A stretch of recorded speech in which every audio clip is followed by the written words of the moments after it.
送你们一句话，全世界所有强势的女人都克夫克子。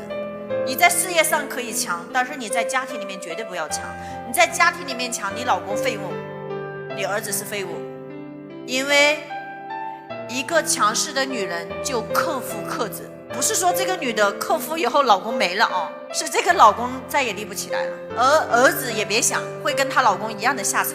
你想让你儿子没有出息，你就使劲做他爸，你的儿子绝对跟他爸一个样，怂样。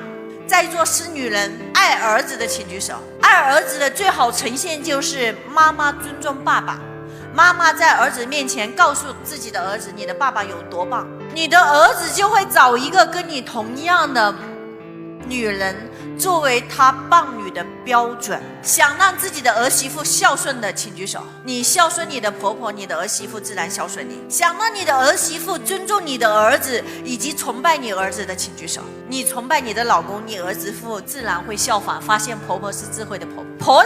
婆媳先有婆再有媳。但是这个是老话，我想说一句话，能够打破所有所谓的传统的老化的唯一路径是，你成长了以后，你会发现什么事情都框不住你。就算你婆婆是个傻子，就算你婆婆是个控制的，就是妈宝男的婆婆，你也有智慧可以化解。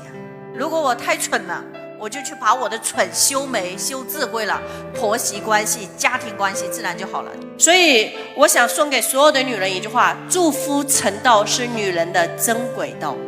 那很多人说一句话，杨老师你这样的话是不是就让我们女人就是围着男人转呢？我让你祝福成道，又不是让你围着他转。你可以继续做你美好的事情，甚至拼上你的战场，甚至在事业上叱咤风云都可以。你可以在事业上做武则天，但是你千万不要在家庭里面去做武则天。在家庭里面，女人越柔弱，这个家族越有力量。什么叫做柔弱？你们看杨老师的性格就没有柔弱的成分，加上我还是86年属老虎的，并且我还是下半年出生的农历的10月的虎，你们就知道秋老虎得有多凶。反正我就是那个最凶的那一只老虎。那你最凶的老虎就是我的体内的基因，它是没有柔弱的。那怎么办呢？那就先从示弱开始。示弱会的不啦？示弱不是真弱，是我能够落下来。是很多的事情，比如说遇到我儿子的时候，我会说我不会，宝贝你帮一下妈妈。宝贝有些事情是什么样的，你去请教他，你会发现他老有智慧了。有还是没有？在老公面前的时候，老公就会说一句话，然后我最骄傲的一句话，我会经常这么说：我有好老公，我怕谁？我老公经常说，如果狂风暴雨来了，你怕不怕？我说我不怕，我是有老公的人。